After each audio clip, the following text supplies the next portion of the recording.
Redwater Crossing was one of those forgettable little towns you just passed through.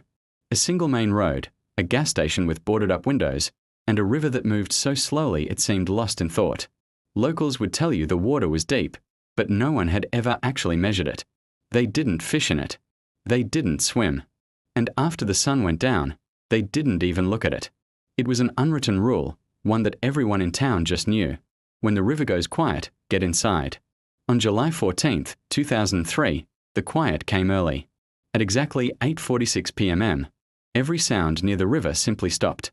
Frogs went silent in the middle of a croak. The wind died in the trees. The hum of insects vanished, replaced by a heavy pressure in the air that made your ears ring. Cars stalled on the bridge crossing the water, their engines dead, their headlights flickering like dying eyes. That's when the reflection started. The river began to mirror things that weren't there, streetlights that didn't exist, buildings torn down years ago, and people standing on the far bank, people who had been dead for years. They didn't move. They just stared back, their mouths slightly open, as if they were trying to remember how to speak. Inside their homes, the residents felt the change instantly.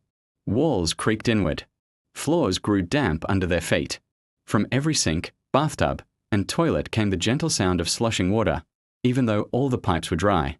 Then, names began to echo through the houses, whispered softly, lovingly, in the voices of lost parents, dead spouses, and missing children. "Come outside," the voices would say. "You left something behind." Those who listened never screamed. Their neighbors later said that was the most chilling part, the quiet opening of a door, the calm footsteps, and the river accepting them without a sound. At 9:12 p.m, the bridge collapsed, not with a crash, but with a slow, sinking groan, like a long-held breath being released. The river rose, but it didn't flood. Instead, it stretched upward, defying gravity to form smooth, black walls that blocked every road out of town. Cell phones showed full signal but couldn't make a call. Radios played only static, and underneath it, you could just barely hear what sounded like breathing. Then, from the center of Redwater Crossing, the old ferry bell began to ring. It hadn't been there since 1958, when the ferry sank mid-crossing, taking 17 people with it. The bell rang once for each name. And with every toll, the river crept closer, leaving wet footprints on dry pavement, footprints that walked on their own. By dawn, the quiet was absolute. State authorities arrived after a garbled emergency broadcast repeated a single sentence over and over, "It is not water anymore." They found the bridge perfectly intact.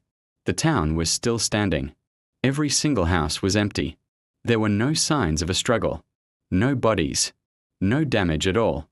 Just water stains reaching chest-high on buildings that had never flooded, and a thick layer of silt covering everything, as if the river had briefly remembered it was once an ocean.